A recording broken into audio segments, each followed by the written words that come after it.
พื่อรับประกันความสงบและความปลอดภัยอยู่สนามกวดกู้ระเบิดบ่ทันแตกเพื่อมนุษยธรรมร่วมมือลาวรัสเซียในครั้งนี้กำลังป้องกันกองพันน้อย19สมทบกับกองบัญชาการทหารเมืองเวียงไซแขวงหัวพันเข้าปฏิบัติหน้าที่ตามจุดที่ได้รับมอบหมายแต่ละภาคส่วนได้เอาใจใส่ป้องกันเวรยามติดตามการเคลื่อนไหวกวดค้นเข้าออกเพิ่มกำลังกวดกาสารเวตามขอบเขตรับผิดชอบเป็นประจำพวกเฮากำลังป้องกันกองบัญชาการทหารเมืองเวียงไซแขวงหัวพันได้รับหน้าที่เข้าป้องกันเป็นยามรักษาความปลอดภัยเฮือนพักเพื่อนรัสเซียเพื่อเป็นการประกอบส่วนเขาในการ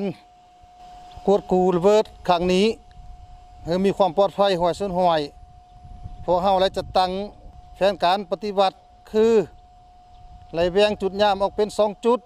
จุดที่1ติดตามกวดคนเขาออกจุดที่2ติดตามขอบเขตเฮือนพักเศร้าและยังไล่แบ่งทิศเคลื่อนไหวกวดกาติดตามสภาพตามจุดที่ไล่รับมอบหมายฟังการเคลื่อนไหวในระยะผ่านมาจนปัจจุบันเนาะถือว่ามีความสงบปกติดีพวกเฮาได้เตรียมพร้อมกับทุกสภาพปัญหาที่จะเกิดขึ้นและมีความปลอดภัยและความสงบดีบ่มีศัตรูหรือกลุ่มคนบ่หวังดีมารบกวนก่อความวุ่นวายเนาะพวกเฮาได้เพิ่มกำลังกวดกาสารเวตามขอบเขตความรับผิดชอบอยู่เป็นปกติพวกเฮามาจากกำลังกองพันน้อยตีเซสเก่าพวกเฮาได้รับหน้าที่จากขันทึงเขามาปฏิบัติหน้าที่ป้องกันเป็นยามอยู่ภาคสนามบันกดกูระเบิดบ่ทันแตกร่วมมือลาวรัสเซียเพื่อเฮ็ดให้ภาคสนามมีความสงบปลอดภัยพวกเฮาก็ได้จัดตั้งไอ้น้องเป็น2ภาคส่วนคือภาคส่วนที่1ก็ถือว่า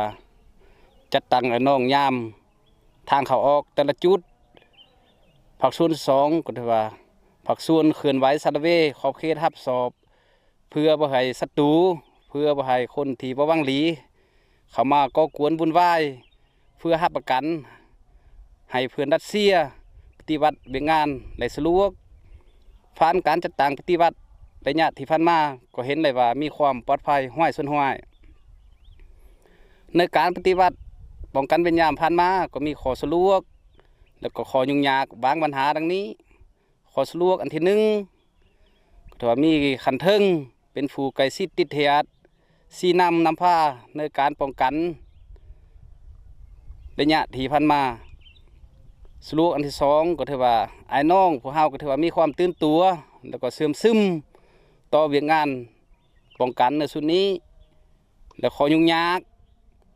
ก็ถือว่าพื้นที่สนามก็ถือว่าเป็นพื้นที่ของพ่อแม่พี่น้องเฮ็ดให้การติดตามคนเข้าออก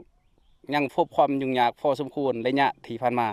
เพื่อรับประกันบั้นกวดกู้ระเบิดบ่ทันแตกในครั้งนี้ให้ดำเนินไปด้วยผลสำเร็จอย่างจบงามและมีความสงบปลอดภัยรอบด้านกำลังป้องกันได้พร้อมกันเอาใจใส่อย่างตั้งหน้าเข้าในเวียกงานป้องกันเวรยามโดยได้จัดตั้งกำลังเคลื่อนไหวสารเวติดตามและกวดกาในขอบเขตรับผิดชอบตลอด24ชั่วโมงให้มีความสงบปลอดภัยห้อยสนห้อย